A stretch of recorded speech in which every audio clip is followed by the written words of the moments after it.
and I won't waste it.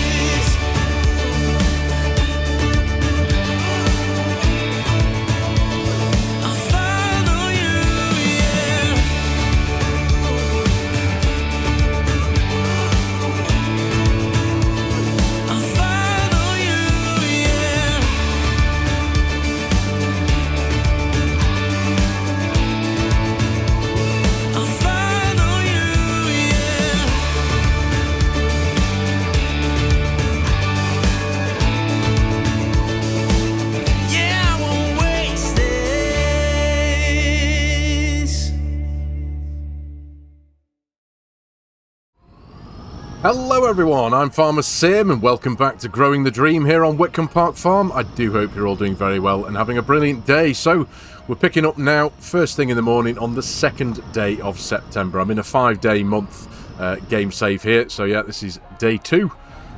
And following on from the last episode, I've got all the bales picked up. Did take me a while, I must admit, but they're all done nonetheless. And what I have actually done... previously, I'd stowed a load of bales away in the shed here next to the sheep pasture, but I've actually taken them all out of there now, and I've put a load of them here in a barn that's just behind the other 2 cow barns that we've got for where the cows are going to be coming in the winter. And also here at the dairy barn, we've got a stash of bales there, if you can just see through the relatively thick mist that we have here first thing in the morning. Yeah, I've stuck a load of bales over there as well, but... one thing I do have to do right now is come and jumpstart this telehandler. Because thanks to advanced damage system, the battery went dead, essentially. So, yeah, I managed to get everything done just in time. But, yeah, goodness me, that fog and mist, whatever you want to call it, that's a bit overpowering, isn't it? I have got the fog control mod in my mod folder, but I haven't actually got it activated on this save at the minute. I'm considering whether to do it or not, but... for now, we'll leave it, but yeah, we need to jumpstart this telehandler. So, I believe, we'll bring up the F1 menu, so let's connect the jumper cables there. I've never done this before, and connect the jumper cables, there we go. I heard a bit of a electrical fizzle, so let's hope that this does the job. We're going to start. Oh, brilliant. That's brilliant. Hey, what was that? Lights come on then. That's cool. That is really, really cool. Battery degradation is the thing with advanced damage system. But I think this telehandler needs a bit of a look in it, I think. So do I now need to disconnect the jump leads? No, it appears not. Have I still got them in my hand? No, when I go back? No. Where am I? Oh, there we go. Oh, right, I got you. There we are, that's better. How cool is that? That is way cool. So, just trying to think what's the best thing to do with this thing. Yeah, let's just, in fact, we could do with leaving it running for a bit, just to let the voltage run through it a bit. I know, I mean, I don't want to try it again, because I'm not really too keen on having to do that all over again, but if I switch the engine off, is it likely to start again? Because I know in real life it probably wouldn't, if the... batteries are dead. You could do with a good few minutes of running time just to let the voltage build up again, but I think for now we'll just pop this over here out the way. I've got no idea why over here makes any difference as to where it was a second ago, but we'll just pop it here for a second. Let's just see, in fact, let's just test it. So we'll turn it off. No, there we go. Ooh. Wow, okay. I'm bringing you with me on this journey, ladies and gentlemen. This is entirely new to me. I've never experienced that, but it is running. Right, okay. Just trying to think what's the best decision to make. Do I leave it running, or... do you know what? No. Let's not leave it running, because I need to go and crack on. We've got work to do. But I've jump-started it. The voltage... yeah, the voltage in the bottom right-hand corner is now at 14.2. I think it was at 11.8 before. Let's just try this again now. Bring it to a stop. No. It seems, well, the key's not working there. So that's not doing anything. No, that voltage is still very low, isn't it?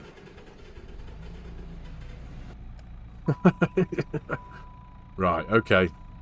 Right, so I think what I'm going to do, I think I will take this over to the workshop where we've got our workshop trigger, and I think the right thing to do is perform a little bit of maintenance on it, because we're not going to need this right away today anyway. Yeah, we'll give it a good coat of looking at. We'll give it an inspection, and there's a possibility that I'm assuming it will come up with the information that we're going to need to put a new battery on it, which is likely to cost me some money, but this is an important part of the farm, is a telehandler. So yeah, I think we'll give it what it needs. So let's pop this in here, bring it to a stop. There we go. Okay. Now I'm fully aware that I've left the John Deere running back there. But, right, let's turn it off. Jump out. And now, if we go to here and go to our... Right, no, hang on a minute. Replace tyres for 1,304 quid. No, I don't need to do that. Let's give it the inspection. Performing inspection. There we are. Right, everything says it's okay. Right. But I do need to perform some maintenance on this thing, don't I? Repair. Oh, there we go. That's where we're looking at. Right. Maintainability low. Inspection for 80 quid. Maintenance overhaul for 37,000. No, thank you. Let's give it the maintenance. So, standard level of maintenance. Select consumables. It's going to take 6 hours and 40 minutes. This is one of the reasons why I selected a 5-day gaming month, taking into account that the advanced damage system, when it comes to maintenance things and such, it does take out the vehicle for a bit of time. Repair any faults found. Yeah, we'll repair any faults found. So what do we do here? Select consumables quality. Oh, okay, right. So we can replace with OEM brand new or used. Aftermarket. 750 quid. 200. I think we're not going to go for used. Premium for 890. No, we don't need to do that, do we? Let's just go for OEM at 750. Yep, that'll do. Maintenance in progress till 20 past 2 this afternoon. Right, okay. Well, it is what it is. Let's get that running. £750 gone out the bank. Yep. It is what it is, isn't it? That's what we've got to do. I do like this, though. It is incredible. And do you know what? It's one thing that I've just kind of felt the last... I'm looking left and right like I'm pulling out in a vehicle. Over the last couple of days, I made a recording the other day on my Gage Kentucky series, which isn't running any of the realism mods, and it just made me realise already, this is, I think, where are we now? This is episode 5 of this series. But already my brain is getting used to using the realism mods, remembering and considering cold starting and warming up the engines, for example.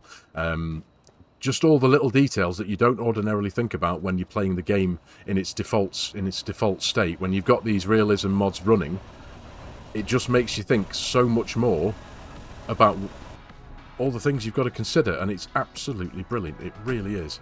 So yeah, it's already changing my mindset as to how I approach the game, and I think I'm not going to be bringing them into the Gage Kentucky series, for example, but I think it would be, moving forward, any new series that I do start, I think there's definitely going to be a handful of these realism mods running pretty much by default now. I think it's just the way to go. It really is. So anyway, let's what have we got to do today? Well, we still have a couple of poppy fields to harvest. I'm not necessarily going to be getting down to those today, because one thing I do need to do is make a start on some grass work. Now, I've been babbling on the last couple of episodes about the amounts that I've got sitting in my animal pastures and pens regarding the amount of feed that they have and how much feed they have left and how long it's going to last, etc., etc. This is all thanks to NX Modding's feed calculator mod, so it gives you the display of how long the food or feed in the trough has before it runs out, based on the calculation of how much feed that particular animal uses. Now, I have made some adjustments to all of my pastures for the purposes of realism. Whether I've got the numbers right or not, you know, it's not irrelevant, but I've just been focusing on making sure that I've got enough to do. I've got plenty to do, essentially. So I need to make sure that I get at least once a month, give all of my animals a top up of water if they need it, of grass or hay if it was the sheep, for example, or total mixed ration if we're talking about the cows. So jumping into our animal menus, I'll just show you what I've done. So we'll start with the dairy stall. Previously, it told me that I had several months, I think it was like 9 months or something left of feed remaining, based on the quantities that I just chucked in there when I started the series. But as you'll see now, it says we've got 2 days remaining, because I've quite simply amended the capacities that the barn has. So the cattle here go through 8,660 litres monthly. So I've drastically reduced the capacity, and I've also reduced the capacity of the current food that's in there. So at the minute they've got 3,189 litres.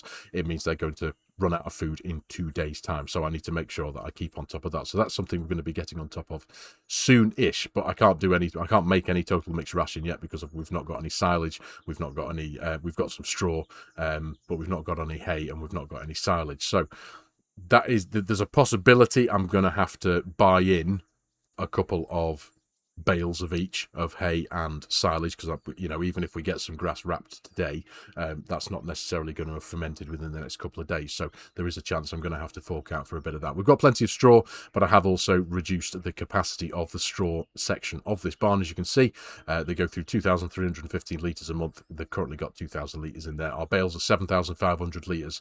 So essentially, you know, every couple of days I'm going to need to throw in a bale or so in there. That's the point. We've got 5 days remaining on what they've got here. So yeah, we're not in too much of a particular rush for that.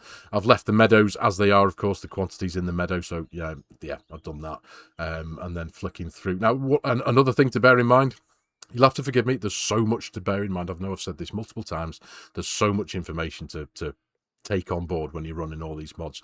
We are going to spend a couple of minutes in the menus in today's episode, ladies and gentlemen, so bear with me. It's all, you know, it's good stuff for me. It's been an incredible learning curve, and it still is.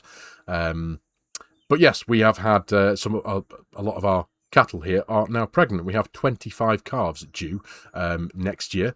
If I go to manage animals, thanks to Realistic Livestock, we get a lot more detail in each of the particular animals now. So if we click on the second one down, as you can see, it's nice and healthy at 100%. It is expecting one baby. That baby is expected on the 28th of June 2026. How awesome is that? So we've got a year ahead. Well, most of a year. Next year, that's when it's going to be due. There's a handful of cattle, that are due. I want to say twins, but 2 babies. So we've got 25 calves due, basically, come June next year. But this detail is incredible, isn't it? It really, really is. So yeah, the bull's been busy. Our healthy bull that if I scroll right down to the bottom, this is him that we purchased a couple of episodes ago, and it's extremely healthy. Fertility's high, health is high, metabolism, it's all good. That's why I picked up that one. So yeah, he's been very busy doing what I wanted him to do. So yeah, that's all good. And we do also have 7 lambs as well. If I just come out of this menu and nip over to now the Herefords, they haven't started producing, and none of them are pregnant yet. A few of them are too young anyway. But if I just scroll down, there's a few older animals. But as you can see there, it says no suitable male animal, and that is because the bull that we did purchase, was it the last episode or the one before? We've still got a couple of months to go before he can start doing his thing. So that's all good. But the main thing is also I've done a bit of alterations in this fenceless pastures as well. Again, I've just brought the numbers right back down again, so it gives me something to have to do each month, making sure that the animals are all top. So that's all good. So I've amended the water capacity, and obviously it's fenceless pastures, so we're not worrying about milk or straw or manure. It's just the feed in this one. But they do have again, I've left the meadow capacity exactly as it needs to be. So yeah, that's all good. The main thing is there. But yeah, over to the sheep. So we've got, what did I say? We had 7 lambs due. There are, if I go to manage animals, there we are. Of the 18 that we have, yeah, 7 of them are due. If I scroll, there we go. So this one's expecting 3 babies, this one's expecting 2, and this one is expecting 2. And that's all we've got so far. Hopefully, maybe in the near future, we might see a few more numbers there going, but that's all good. Now, regarding the sheep, it was something that I noticed the other day. It was a post from Argsy over on his Facebook that the seasonal wool mod has been working diligently and hard in the background on bringing that to support realistic livestock, and I believe the update that he submitted to the Giants mod hub very recently has he has been working on that, and it does seem that the next update for seasonal will support realistic livestock. So I'm extremely excited to see that update come through at some point in the next couple of weeks, no doubt, over on the Giants mod hub. So that's brilliant. I'm trying to think. I've got a list of stuff written next to me about things to talk to you about and catch you up on that I've been working on since the last episode. The other thing that I've been working on is a crop rotation plan. Now, when you have the crop rotation planner running, you will have this menu here on the left-hand side. Now, what I've done here is I've filled in loads and loads of information, essentially, what the current crop is that's in each of the fields. Now, the crop rotation planner requires the information for the previous 2 crops that were in the ground. Now, initially, this confused me a bit because I was like, well, hang on a minute, I'm starting from scratch here. There's 1 crop in some of the fields, and moving forward, I don't know what was in the fields previously. But you can find this out. So if I just go to our map PDA here, and I'm going to jump into field 6 and use this as an example. So we're going to visit the field. Now, if we have a look at the information on the right-hand side in the box, it gives us the information there that I wanted to find out. The penultimate fruit, then the fruit that came in after that. In this case, the penultimate fruit was rye, then it had linseed in it, and it now has mint in it. Now, the mint is going to be harvested by us next month. That's when it's going to be ready to go. So, we have that information, so I've put all that information into the crop rotation planner. The penultimate fruit, the last fruit, and the current fruit that's in the field. So, jumping back into the crop rotation planner. Again, I do apologise for all the jumping in and out of menus, but there's so much information to bear in mind. So, field 6, where we are now, I've put that info in. We have, there was rye, then there was linseed, and now there is mint. And I have also included the plan that I've got in the near future for what we're going to be putting into these fields. So, fields 4, 5 and 6, where we are at the minute. This those of you who did watch the previous episode know that the plan is we're going to be joining these 3 fields together. We're also going to be joining fields 7 and 8 together once we've got the grass cut here and pulled out the field, and also the poppies that are in field 7 here. And we're also going to be joining fields 15, fields 18 and fields 19 together here. And again, these 3 fields are going to come together to make one large grass field, and 15, 18 and 19 here are going to come together to make another large grass field, one for grass, one for hay. And then fields 7 and 8 here, we're going to join them together and put another crop in there that we can hopefully in the future make some money from. So that is what I've put in to this crop rotation planner. Now, I'm entirely new to this. I'm not a farmer in real life. I've done my very best to get an understanding of what this is all about. Now, in my simple mind, I suppose the explanation in my own head, a crop rotation planner is you're planning what you put in your fields, crop after crop after crop, planning into the future and considering what was in the past as well. Now, but there are a few examples where I'm a little bit thrown, because I'm trying to find an example here, but where I feel 6, there was a field. There's a few fields that I can find the examples for where changing what's currently in the field affects previous yields, and it can. This is an example here. So field 38.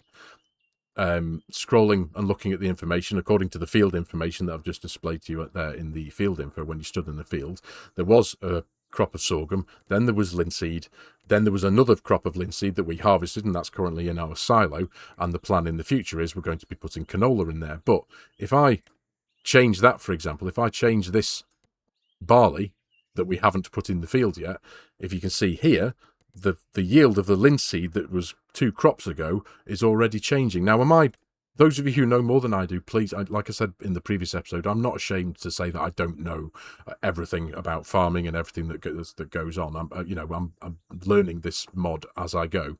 So what am I missing there? If I plan on putting canola in this field, it's telling me that the yield that we would have got ages ago from 2 harvests ago was 80%. But if I now plant it, do you see what I mean? Why? The question I've got is, why is the yield being affected from a crop that's already 2 harvests ago based on what I'm planning to put in the field in the future? Does that make any sense? Am I making any sense with that? Again, like I said, I'm learning this from the ground up, as it were. So any information you guys have got, guys and gals have got, please do just hit me up a comment in the comment section below. Let me know if there's anything I'm missing. But essentially, the basic understanding I've got is I put in the information of the previous crops, the crop that's currently in the field, whether it's like, for example, field 34 is currently empty, so the option you put for that is fallow land, and anything else that was in the field I put in there. So we've got a relatively detailed crop rotation plan going on here, so it's pretty cool. It's taken me a bit of time to put together, but either way, it's well, I suppose one thing it does, it stops me from having to write everything down each time I make a recording for the episode, doesn't it? So this is what we're going to be putting in our fields. Fields 4, 5 and 6 we're going to join together to make a big field of grass. We're going to put oats in fields 7 and 8, and again, scrolling down again, we're going to put wheat in field 10, which has currently got a field of poppies in, and then we're going to put grass in 15, 18 and 19. And then 27, which is currently empty, we're going to plant some mint in there. Field 34, which is currently empty, we're going to plant some lavender in there. And then field 38, the big field of linseed that we harvested in the last episode and got all the straw bales out of, we're going to put some canola in there. So that's the plan for the crop rotation plan. So yeah, like I say, anything I've missed, please do hit me up on it, ladies and gentlemen. I'm always happy to learn more about these incredible mods that we've got running in the game now. So yeah, that's a relatively brief rundown of where I wanted to be, and just run down and show you what I've been working on in between episodes, the crop rotation plan, and just show the animals in a little bit more detail. The fact that we've now got babies due, calves and lambs, hopefully within a couple of months' time as well. The Hereford bull will get busy, and we should have some young Herefords in the near future as well. But yeah, so that's that. Right, where am I? I need to get back to the farm, don't I? But yeah, this is going to be harvested next month. Now, another thing to bear in mind, again, something that just came to my mind, is I'm running Aussie's red tape mod. Now, I did briefly discuss with you guys and gals in the last episode the plan that I had for removing these hedgerows in between some of the fields and also taking down some trees. But because I've got red tape running, there is potentially a penalty for chopping down trees. Of course, in the base game, if you want to chop down a tree, you just whip out your chainsaw, lob it down and chop it up and take it to somewhere to sell it. That was initially, in my mind, that's what I was going to be doing. But now it's like, no, hang on a minute, I need to think about this, because I could get penalised for just chopping trees down. So I need to think about replanting the trees, or the same number of trees that I take down. So yeah, that's another consideration. And it's brilliant. It really is, having to think about all these kind of things instead of just being willfully ignorant in some respects and just running around chopping trees down willy-nilly, and not thinking about the negative side effects of all that kind of stuff. So we chop a tree down, we need to replace it with a new tree. So that's something I'm going to have to consider, leasing a tree planter and buying in some tree saplings, then chopping things down. So I'll have to keep a log of how many trees I cut down. Red tape does that for me, though. It's a cracking mod. Again, those of you who aren't familiar with it will jump into the menus for red tape, and as you can see, you've got all these policies. So this is the one that I was just mentioning, the sustainable forestry. It encourages sustainable forestry practices, rewarding net positive tree planting and finding for overall deforestation. So as far as I'm aware at the minute, it gives me a rundown of trees that I've cut down and trees that I've planted. So if I cut down 8 trees, I'm going to need to plant 8 trees, and just to make sure that I stay neutral in that respect. So that's something to consider. There's also things like animal spacing, which so far everything seems to be okay. I've not received any fines. We get the next evaluation date in October. I've got 0 violations there. Animal conditions, everything seems okay so far. The same with animal feed. Crop rotation, we do have a rotation. It does have an automatic rotation log here that shows us what we've had in each of the fields, and as it says here, when planning the next crop, go in a field, ensure you pick a different one to the most recent shown below to remain compliant. And I have tried to make sure I've done that, so all of the fields that I have given a rotation to, I've made sure that we're not putting the same crop in there, so hopefully shouldn't get any kind of fines from red tape. We shall see. But yeah, it's just brilliant. There's so much to consider: manure management, slurry application, slurry management, animal bedding, water contamination. There's tons to do. There's schemes to take advantage of. There's a couple of schemes that I have enrolled into. One of them is natural grazing, because at the minute our animals are out in the pastures. So yeah, so far so good with that one. And natural fertilizer, I don't know whether I should have enrolled on this scheme or not. I might come out of it perhaps, but at the minute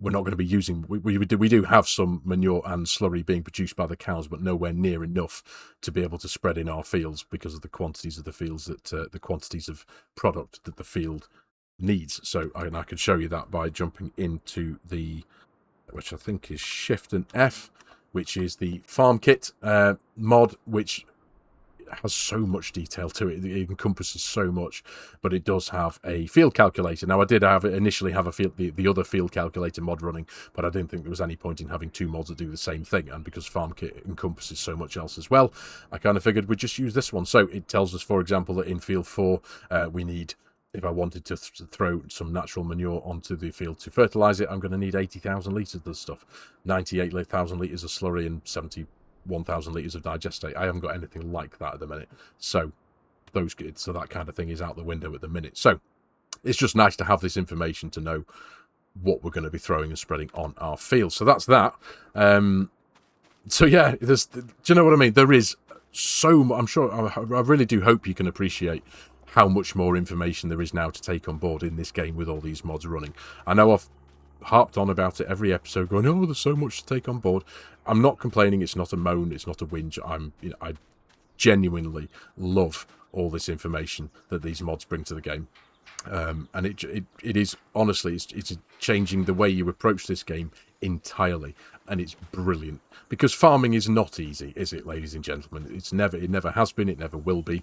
There are so many things to consider, and even though this game is utterly brilliant, up until recently we haven't had this level of detail to have to consider, and it's just mega. It really is. So yeah, I'm sure there was something. Oh, there is something else. Now, forgive me, I know we're almost 27 minutes through this video. I did say there was going to be a bit of waffling on about, but the other mod that I have had running since the get-go on this save is the Coding Dad's Soil and Fertilizer mod. Now, this is extensive. It really is. I'm not going to go into too much detail about it now, but I just want to show you what it brings to the game. So again, back into the menus again. Forgive me. We will get down to some work very soon. We're going to get on with a bit of grass work, but we've got all these tabs at the top here. Precision farming. Thankfully now, the latest version of the soil and fertilizer mod does and is compatible with precision farming. But just look at this now. We have an entirely new overlay, which essentially divides every bit of arable land that we own, and the rest of the map as well that we don't own, into very small, detailed tiles. And it's incredible. You've got nitrogen, phosphorus levels, potassium. Obviously, you've got your lime, your organic matter field. You've got a field urgency section, weed pressure, pest pressure, disease pressure, compaction. It's absolutely mind-boggling and incredible. And it works. So far, it seems to work very, very well. Now, you can look at each of the individual tiles, and you also have another menu here for the farm overview and a treatment plan. So if we jump into that, for example, now we have a look at field 6. This is our mint field, for example. Look at this. You've got it tells us that we need to apply lime or liquid lime to raise the pH levels. We know about that. I know about that. We've got the option to monitor and maintain organic inputs, nutrient application, apply AMS or starter fertilizer, and the options to apply blended fertilizer. Now, when I first saw this, I was a little bit confused because I hadn't realized another extensive detail that soil and fertilizer brings to the game. But it says here, refer to the product section of the shop for the specialized fertilizers, and that's where I went, oh, okay. So if we come out of that, go into our vehicles menu, and we go to our yield improvements, for example, click on that and we scroll right down to the bottom, and lo and behold, the Realistic Soil and Fertiliser mod comes with a whole ton of new additional fertilizers to correspond to what it is talking about in the menu. So we've got UAN 32 and UAN 28. Now UAN is urea ammonium nitrate. We have anhydrous ammonia. We have starter fertilizer here, and they all come with their own separate icons here, if you can see that in the bottom. We also have liquid urea, liquid AMS. AMS is ammonium sulfate. Liquid MAP. MAP is monoammonium phosphate.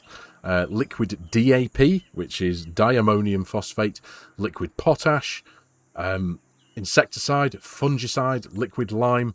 And then you've got the dry variants of all of those fertilizers as well. Now, at the minute, I don't know whether this is something that might possibly be updated in a future version of the mod, but the only ones I can seem to get working and that are supported by current implements and spreaders and sprayers in the game are the liquid variants. If we go into our sprayers menu, as you'll see, we click on, you can see any of those, they all support all of the liquid variants of those particular fertilizers that we've just listed, and they all seem to work, whether that's the Giants mods that I've got running. I've not got many mods running in the sprayer section, but as you can see, they all support and are supported by the soil and fertilizer additions to the game. But if I go into the dry fertilizer spreaders, they don't seem to contain any of the new icons here. They don't seem to be able to support any of the new icons here that soil and fertilizer brings to the game. I haven't obviously been able to put anything like this to the test. As I said, I'm bringing you all along with me on the journey with this one, but from the outside here, I don't seem to be able to, these dry spreaders don't support at the minute any of those new variants that we have in the fertilizer menu here, because they all have their own, as you can see, the icon there, for example, chicken manure, big bag of biosolids there.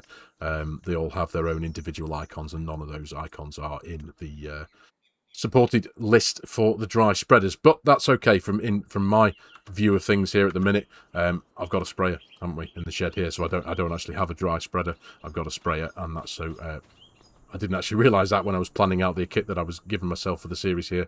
But thankfully, we have a sprayer, so when it comes to focusing on the real detail, thanks to the soil and fertilizer mod, we'll be able to take advantage of that and potentially do everything that the soil and fertilizer mod tells us we need to do when it comes to raising levels of potassium and all that kind of stuff in the fields. It's just brilliant, wouldn't you say, ladies and gentlemen? Don't you agree? It's absolutely mega.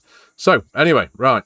What do I need to do? We need to get this thing running, because we need to go and crack on, finally, with a bit of work, knowing that we are half an hour into this video. If you are still with me, I do appreciate it, ladies and gentlemen. There is, like I say, there's a lot to consider with all these mods, and the fact that there's a lot to consider means there's a lot to talk about at the end of the day, but we've got that bit done. That's all that matters, so we need to get cracking. You see, I've just forgotten about that, because I was talking and driving. I was driving along with my before my engine had got up to temperature there, so it's so easy to forget, because I've, you know, as I'm sure we all are, we're so used to just doing the same thing in game, aren't we? So I need to drop off the weight here firstly. There we go. You see, I forgot I should have lowered it down first, shouldn't I? I don't want to let's lower that weight down. There we are. It changes the entire way we play the game. It really does. Right, back in. Right, I'm going to leave the door open, because I'm just going to be getting in and out again. So I'll get this lot hitched up now, faff around, get it all done, and I'll, for the first time in this episode, 35 minutes, and I will shut up for a minute. Give you guys a break from my dulcet tones, and I'll pick you back up at the field. I'm going to go out to, we're going to go and do field 18 first, I think, and get that mown. And then we'll follow on with the other grass field as well, which, if I remember correctly, was field, it's either 7 or 8, isn't it? I think it's 8. There we are, lovely stuff. So yeah, I'll see you at the field in a few minutes' time. Right then, almost there. Now the other thing, one of the many other things that I've got to consider is I'm running the moisture mod, and obviously that does greatly affect how the grass dries when it comes to tedding for hay. This is the first time I'm going to be... I'll have mown grass with the moisture mod running. So, yeah. It's a bit of a learning curve for me, this one. It really is. The last time I did have any experience of doing anything like this was with the Realistic Weather mod much earlier back in FARMERSIM 25 over on the IO Cattle series. And I needed hay, and I was running my big tedder, and obviously it wasn't tedding grass into hay. It was still staying as grass in huge big patches across the fields that I was working in. So at the time, I think if I remember correctly, I was in something of a rush for some hay, so I was a bit... it kind of frustrated me a bit, but it's because I didn't fully appreciate what the mod really did. So with this one in mind, we're going to be experiencing a similar thing. It did rain overnight. It's currently 8:10 in the morning. The weather that we've got ahead of us is good. We've got no rain due at all today, but it did rain overnight. Now, let's just jump out and have a look at the information that the field box gives us, because we do need to take that all on board, don't we? So let's have a look. Field moisture. Expected range is 9 to 23%. The field moisture at the minute is 12.8%. So all I can do is go for it. I'm going to get this field cut now, and then we'll jump into the other field as well and get that done as well. And then following on from that, we need to ted one of them, because like I said before, I need some grass and I need some hay. So we've got 2 fields to work in. So we'll keep one for grass, for silage, and then one for hay. So we'll have to run the tedder, but we'll see what happens with that. And now, another thing that I forgot to do when I was setting up this save, I should have written everything down, really, but I haven't actually got a windrower, a rake. So that's something we're going to have to buy. I do have a mod installed running on this save, a McHale windrower, which I think is about 7 or 8 meters wide. So that's going to, and it's just under 12 grand, I think. So that's probably the one that we're going to be going with. So let's drop these down. There we are. Power everything on. Lovely stuff. Right. The first time in today's episode. Let's get doing some actual work. And I'll see you in a bit.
Righto folks, welcome back, and as you can see I've got both the fields mowed. I kind of cracked on with this one, field 8 off camera, and I've also, as you can see, picked up the tedder and cracked on with this one a bit, because I really did want to get my head around the tedding process now that we have the moisture mod running, because it's new to me. I've not really done it before and properly dove in, as it were, to the details that the moisture mod does bring. So we cut the grass. The moisture was of the grass, once we'd cut it, was around 12 to 12.5%. I believe the magic number we're looking for in order to make hay is 7%. So, as you can see now, once it's had one pass with the tedder, we're now sat, this particular patch is sat at 8.2, but there we go, there's a 10.2 there. It kind of varies, somewhere up to about 10.5, 10.7 I've seen.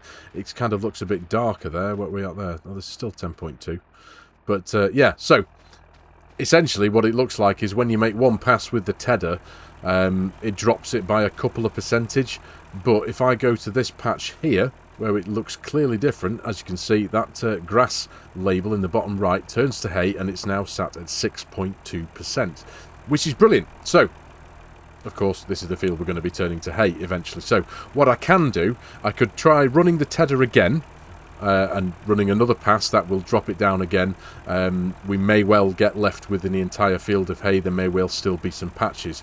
But what I can also do is take advantage of the weather and just natural drying. Now, at the minute, it's 9:15 in the morning. The weather is good for the entire day. We haven't got any rain due forecast in this in-game day. So what I think I'm going to do, what I think is the right thing to do, sensible, thinking about wear on the vehicles, time, fuel, and all that kind of stuff, is essentially just leave this for a couple of hours while I go off and crack on with the baling and the wrapping of the other grass field, which I think I'm going to get that done off camera, because I'm just conscious that this video is probably way north of 40 odd minutes by now, and I'm sure most of you are already sick of the sound of my voice. So yeah, I'm going to crack on and get the other field baled and wrapped. We're not going to be able to do anything about picking those bales up in this episode because the telehandler is still being worked on and having its maintenance done. But it looks like we've got quite a bit of hay down this end of the field as well, so that's pretty good. But yeah, I'm going to leave that for a few hours while I crack on with this. We'll come back to it. I'm just going to leave this Massey down here. I don't actually need to drive it away too far because the field's pretty much on our doorstep, isn't it? So we'll just leave this here, ready to get cracking with when we're done with the baling. So yeah, I'm going to get all this done. I do need to make a purchase for the windrower as well, which I think we'll do that now, shall we? So let's jump into the menus. Windrowers, and it's this lovely McHale 8 metre. Did I say 7 metres before? Sorry, it's 8 metres. So yeah, £11,399. So yeah, it's pretty affordable. So we'll buy that. There we go. Lovely stuff. That should be down at the shop now as well. So I'll pick that up as well off camera, get it all done. But yeah, I'll hitch up the baler to the John Deere here, get the... No, in fact, sorry, what am I talking about? I need to go and get the windrower first, don't I, before we do the baling. Silly boy. So yeah, we'll go and pick that windrower up, get it all done, get the baling done, and I'll pick you up in a bit when we've got a bit of a bale count in the other grass field. And then we can focus a bit more attention then on the hay. So, see you shortly.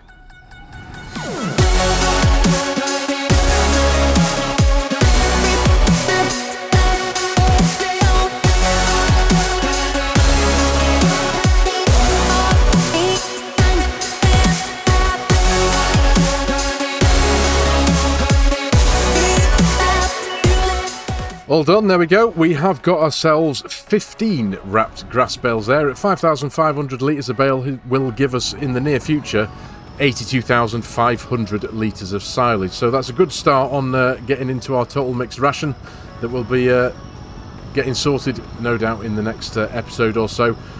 But now that's done, we need to, as you can see from the time, it's 12:15, so I have I've progressed time a couple of hours. This job didn't take us too long, to be honest. It was only 15-20 minutes worth of work in that respect. So I have progressed time a couple of hours just to see where the grass is up to, or the hay, hopefully. So we'll make our way around there now, take this back to the farm, and I'll pick you up in a second or two when we're back with the Massey, and we'll go and have a look and see what the dryness is of the grass over there. Right then, so before we jump in the Massey, let's just get up to the field here and see if anything has progressed a bit, shall we? So we've got, I think, if I remember correctly, this patch was around about this same stage anyway. It's 6.1% there. What have we got there? 8%. So it has decreased a bit in patches. 10%, maybe not. Okay, so it is patchy all over the field. What we got here, 8%. Yeah, so... And I think, like I said before, I think I worked out roughly that it kind of dropped a couple of percentage points from running the tedder. So, very quickly, off camera, I shall jump back into the Massey here, give it another quick running over with the tedder, and just see if we can get this to turn to hay. So, see you shortly. And just like that, there we go, a field of headed hay. Awesome stuff. So we can see now, if we stand on a patch there, we've got it down to 5.4% in places. But the main thing is the whole field's been done. Now this has been brilliant learning curve for me. This is the first time I've properly used the moisture system, or what used to be a part of realistic weather, when it comes to tedding and making hay from grass with the moisture level in there. So yeah, that's great. And so the magic number, like I said before, 7%. So keep an eye on those numbers in the bottom right hand corner if you're working your own fields. Get it down to below 7%, and then you have a bit of hay. So we need to get this windrowed and baled up. So I think what I might do is just initiate the good old trick of the millennial farmer, and have a bit of a snap of the fingers. And just like that, thanks to the magic of editing, we have ourselves a rowed and baled field of hay. So that's great. We got 11 bales off of it, 6,500 litres of a bale this time round, giving us 71,500 litres of hay. So that is brilliant. So it does mean that I can start loading up the sheep with a couple of bales of hay to give them 100% productivity. And I can also load in probably at least one bale into the dairy barn, just to keep those topped up as well, because they are starting to run quite low. If I jump into the animal menu very quickly and show you what I mean, as a result of just fast forwarding time a bit, and obviously the editing of the capacities of this barn, they've only got 840 litres left, so I need to pull my finger out and get at least one of these bales in there, just to see them through for the next couple of days while we wait for the silage bales to ferment. Like I did mention before, I may well have to maybe buy in 1 or 2 silage bales just to see them through the next few days, while we wait for our silage to ferment. But it's all good. And then once the telehandlers come out of repair, which I think is about an hour's time, I'll then be able to get these all these bales picked up and loaded up somewhere, stowed away, stored away for a bit of a use. But another thing that I do need to be mindful of, is again another of the many things, is the expiration date of bales. As you can see, we've got 12 months in a bale of hay. I think we've got about the same in the straw. I haven't actually looked at the silage bales, but it's just something to bear in mind. All these years I've been playing Farming Simulator, and you know I'm sure we're all familiar. For example, you run a harvest, you pick up all your straw and you bale it all up, and just stow it away, and it just stays there forever and it doesn't expire. Whereas now I've got 12 months to get this bale used. Now it probably will. I don't think we run any danger of this rotting, because we've not got that much of it so at the minute. But it's just another cool thing to have to bear in mind, isn't it?